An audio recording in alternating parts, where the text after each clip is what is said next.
Warahmatullahi wabarakatuh. Perkenalkan, nama saya Sela Melindasari, kelas 11 akuntansi 3, nomor absen 8 dari kelompok 3. Di sini saya akan mempresentasikan tentang dampak pendudukan Jepang di Indonesia di bidang politik, baik dampak positif maupun dampak negatif.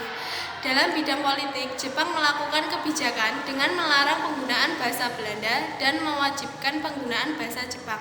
Struktur pemerintahan dibuat sesuai dengan keinginan Jepang.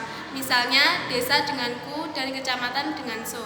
Setiap upacara dilakukan penghormatan ke arah Tokyo dengan membungkukkan badan 90 derajat yang ditujukan pada Kaisar Jepang, yaitu Tennoheika. Jepang membentuk pemerintahan militer dengan angkatan darat yang berpusat di Batavia dan Bukit Tinggi, sedangkan angkatan lautnya berpusat di ujung Pandang. Pemerintahan itu berada di bawah pimpinan Panglima tertinggi Jepang yang berkedudukan di Dalat, Vietnam. Jepang juga membentuk organisasi-organisasi dengan maksud sebagai alat propaganda seperti Gerakan 3A dan Gerakan Putra. Tujuan utama pemerintah Jepang adalah menghapuskan pengaruh Barat dan menggalang masyarakat agar memihak Jepang. Jepang juga menjanjikan kemerdekaan bagi Indonesia. Kebijakan politik Jepang yang sangat keras itu membangkitkan semangat perjuangan rakyat Indonesia, terutama kaum nasionalis, untuk segera mewujudkan cita-cita mereka, yaitu Indonesia merdeka. Sekian dari saya, terima kasih. Wassalamualaikum warahmatullahi wabarakatuh.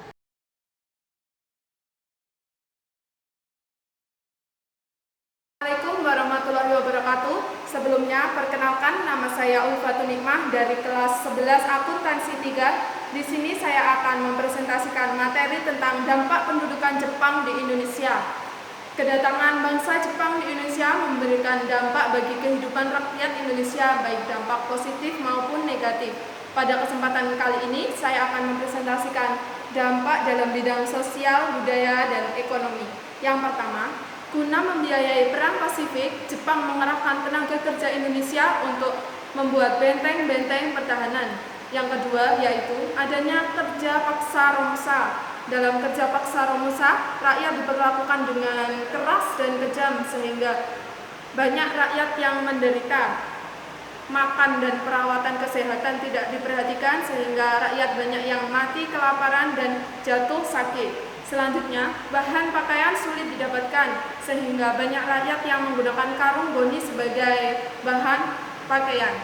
Kemudian, banyak perkebunan yang dirusak dan diganti tanamannya dengan tanaman yang diperlukan oleh Jepang seperti pohon jarak yang berguna bagi Jepang sebagai pelumas senjata api. Kemudian, rakyat dilarang menanam tebu dan membuat gula.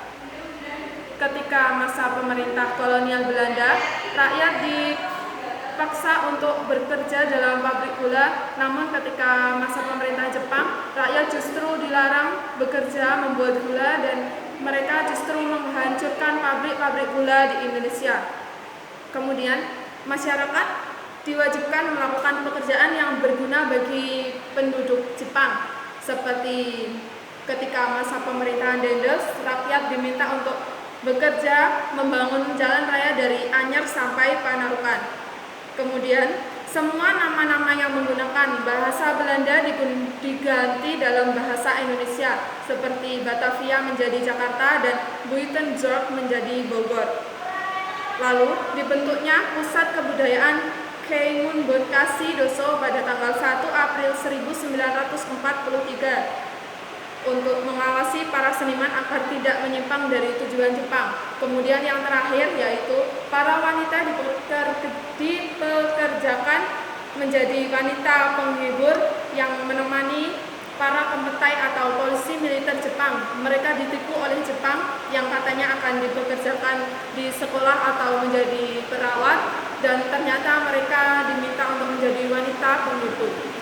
Demikian presentasi dari saya. Wassalamualaikum warahmatullahi wabarakatuh.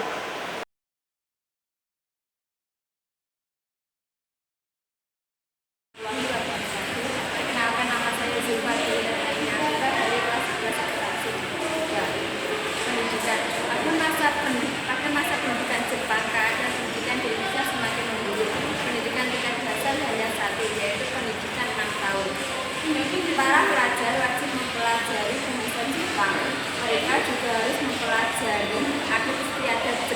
dan laki kebiasaan Jepang yaitu Kinubayu, serta Taisho atau berat badan sebelum pelajaran pendidikan.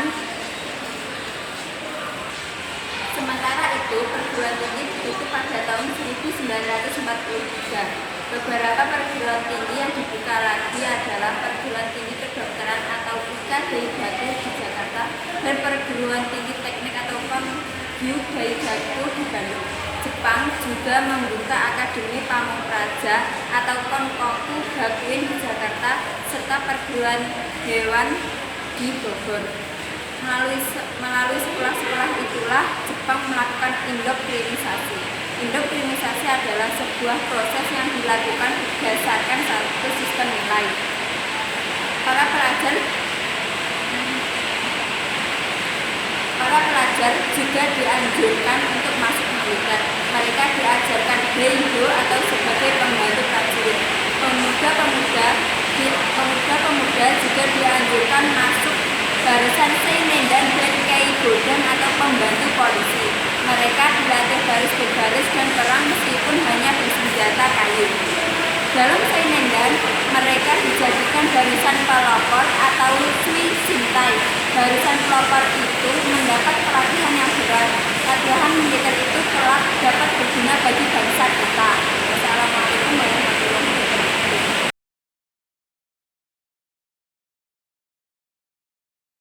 Assalamualaikum warahmatullahi wabarakatuh. Perkenalkan, nama saya Vivian Vera.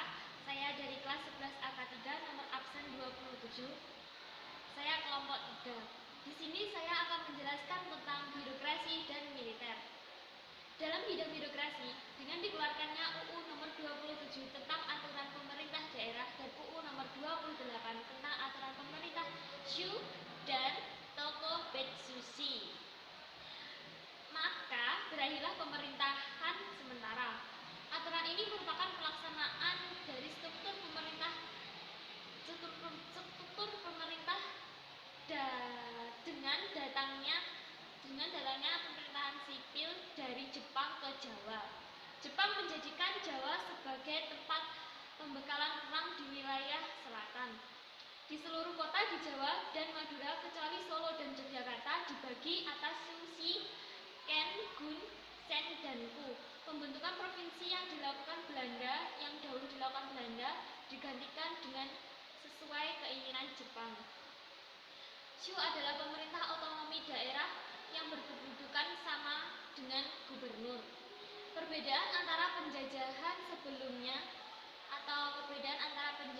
di masa Belanda dan Jepang yaitu yang pertama, rakyat Indonesia mendapatkan berbagai manfaat pengalaman seperti dalam bidang ketentaraan, dalam bidang pertahanan, keamanan, dan juga mendapat kesempatan untuk berlatih militer seperti dasar-dasar militer, latihan menggunakan senjata, latihan perang, baris berbaris, dan organisasi militer.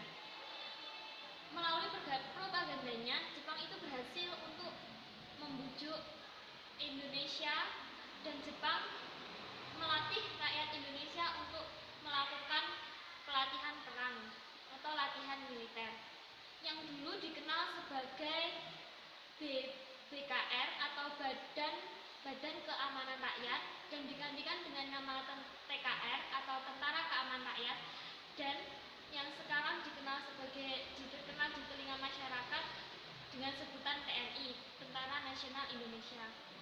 Sekian dari saya, apabila ada kurang lebihnya mohon maaf. Wassalamualaikum warahmatullahi wabarakatuh.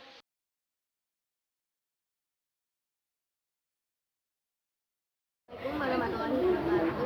Perkenalkan, nama saya Nika Sofiyulaili dari kelas 11 akuntansi 3. Di sini saya akan menjelaskan sejarah tentang janji kemerdekaan. Pada tahun 1944, Angkatan Laut Amerika Serikat mengambil kedudukan Jepang di Mariana. Letnan Jenderal Hideki Tojo pun digantikan oleh Letnan Jenderal Jiniaki Kaiso. Dan Angkatan Laut Amerika Serikat juga mengadakan pengeboman besar-besaran di Morotai kepada penduduk Jepang, sehingga rakyat Indonesia pun kehilangan kepercayaan terhadap rakyat Jepang.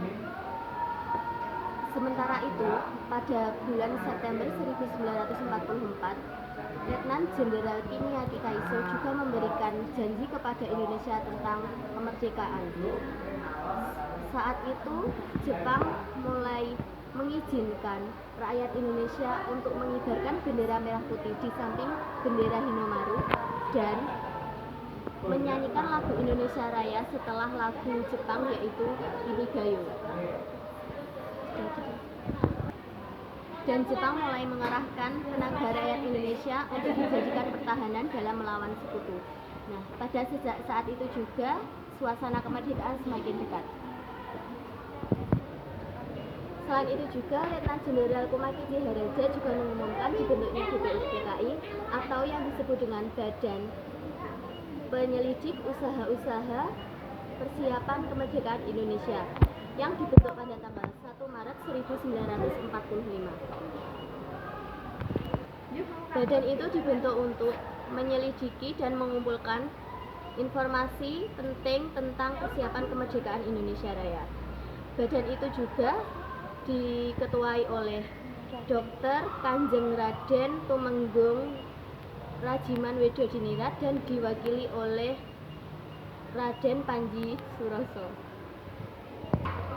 Anggota BPUPKI tersebut terdiri dari 60 orang Indonesia dan 7 orang Jepang. 7 orang Jepang tersebut tidak memberikan suara tentang persiapan kemerdekaan tersebut. Sidang BPUPKI ini terjadi 2 tahap, yaitu pada tahap pertama terjadi pada tanggal 20 Mei sampai dengan 1 Juni 1945 dan tahap kedua pada tanggal 10 sampai 11 Juli 1945. Terima kasih dari saya. Jika ada salah atau kelebihan, mohon maaf. Wassalamualaikum warahmatullahi wabarakatuh. Assalamualaikum warahmatullahi wabarakatuh. Perkenalkan, nama saya Risma Alfi Hidayah, absen 5 dari kelas 11 AK3. Saya akan melanjutkan materi tentang janji kemerdekaan. Dalam sidang pertama, BPUPKI memberikan 2 kesempatan berbicara kepada Insinyur Soekarno, yaitu pada tanggal 1 Mei dan 1 Juni 1945. Namun dalam 2 kesempatan tersebut, Insinyur Soekarno belum melakukan pidatonya hingga pada tanggal 1 Juni, tepatnya pukul 11.00 waktu Indonesia Barat, di gedung Chuo Shangir, beliau melakukan pidatonya secara tertutup.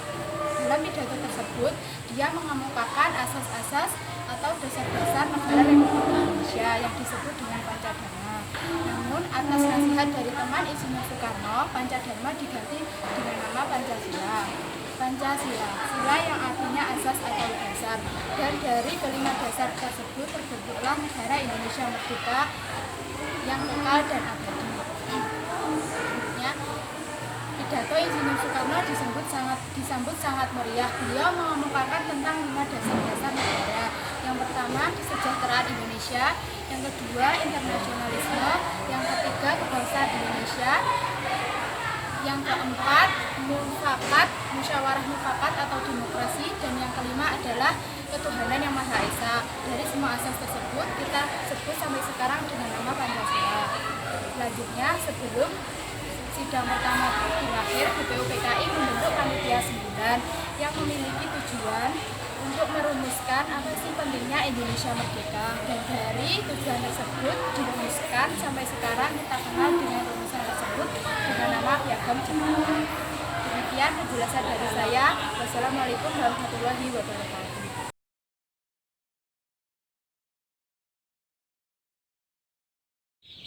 Assalamualaikum warahmatullahi wabarakatuh. Perkenalkan, nama saya Vina Alkiastuti, biasa dipanggil dengan Vina. Saya dari kelas 11 Akuntansi 3. Di sini saya akan membahas tentang dibentuknya suatu badan oleh Jepang, yaitu PPKI. Pastinya semua teman-teman sudah tidak asing lagi dengan badan yang saya maksud di sini. Pembahasan saya kali ini masih ada kaitannya dengan dampak kedatangan Jepang ke Indonesia di berbagai kehidupan. Seperti yang telah disampaikan oleh teman-teman saya tadi, yaitu pada bidang politik, pada bidang sosial, budaya, dan ekonomi, pendidikan, birokrasi, dan militer, janji kemerdekaan, sampai dengan pembahasan saya kali ini, yaitu dibentuknya PPKI.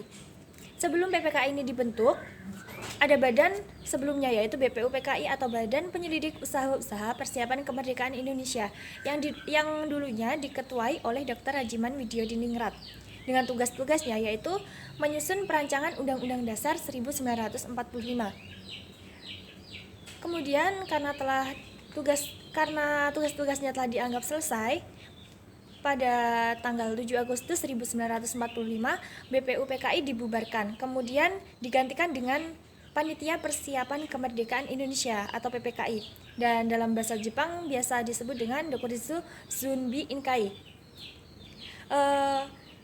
PPKI diresmikan oleh Jenderal Terauchi pada tanggal 9 Agustus 1945 di kota Ho Chi Minh di Vietnam. Yang menghadiri peresmian tersebut yaitu ada Insinyur Soekarno, Muhammad Hatta, dan Dr. Rajiman Widyodiningrat.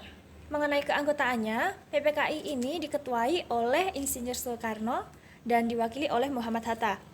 Anggota PPKI ada 21 orang dari berbagai etnis, 12 orang dari Jawa, 3 orang dari Sumatera, 2 orang dari Sulawesi, dan masing-masing satu orang dari Kalimantan, Sunda Kecil, Maluku, golongan Cina, dan 6 orang lagi yang tidak memiliki hak dari pihak Jepang. Setelah itu panitia inilah yang kemudian mengesahkan Piagam Jakarta sebagai pendahuluan dalam pembukaan Undang-Undang Dasar 1945. Pada saat itu, Jenderal Terauchi pernah menjanjikan kemerdekaan kepada Indonesia. Pada tanggal 29 Agustus 1945, seluruh persiapan diserahkan kepada PPKI. Tetapi dengan kecerdasan Indonesia memanfaatkan badan tersebut, tanpa bantuan Jepang, Indonesia pun merdeka. Dengan ditandai dengan pengucapan proklamasi kemerdekaan oleh Insinyur Soekarno pada tanggal 17 Agustus 1945. Nah, dari sini, dari sejarah yang saya ceritakan tadi, kita sebagai pelajar harus bisa mempertahankan kemerdekaan yang telah diperjuangkan oleh pahlawan-pahlawan kita terdahulu. Kita sebagai pelajar harus giat-giat lagi belajar dan terus belajar. Dari sini saya mengucapkan banyak terima kasih atas perhatiannya. Sekian dari saya. Wassalamualaikum warahmatullahi wabarakatuh.